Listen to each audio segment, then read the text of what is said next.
विश्व कवि रविंद्रनाथ टैगोर का यह कथन कितना सटीक है कि अस्त होने के पूर्व सूर्य ने पूछा कि मेरे अस्त हो जाने के बाद दुनिया को प्रकाशित करने का काम कौन करेगा।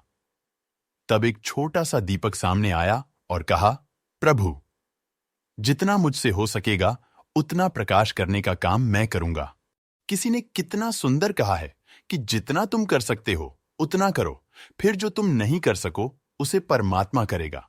जो व्यक्ति आपत्ति विपत्ति से घबराता नहीं है, प्रतिकूलता के सामने झुकता नहीं है और दुख को भी प्रगति की सीढ़ी बना लेता है, उसकी सफलता निश्चित है। ऐसे धीर पुरुष के साहस को देखकर असफलता घुटने टेक देती है। इसीलिए तो कहा गया है, चरय वेति यानी चलते रहो, निरंतर श्रमशील रहो।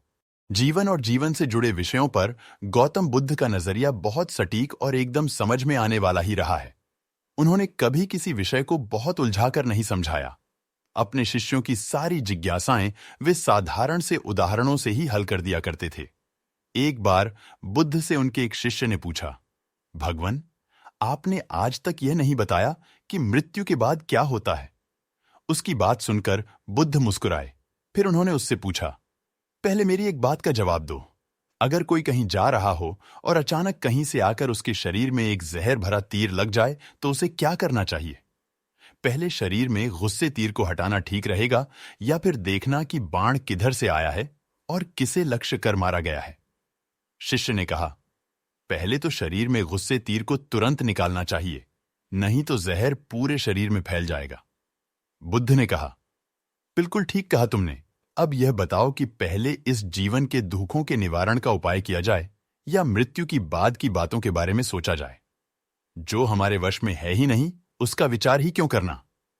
किसकी मृत्यु कब आएगी, ये सिर्फ परमात्मा जानता है। मनुष्य के हाथ में सिर्फ कर्म करना है। उसे उन विषयों के बारे में सोचकर वक्त बर्बाद करना ही नहीं चाहिए जो बातें उसके हाथ में है ही नहीं।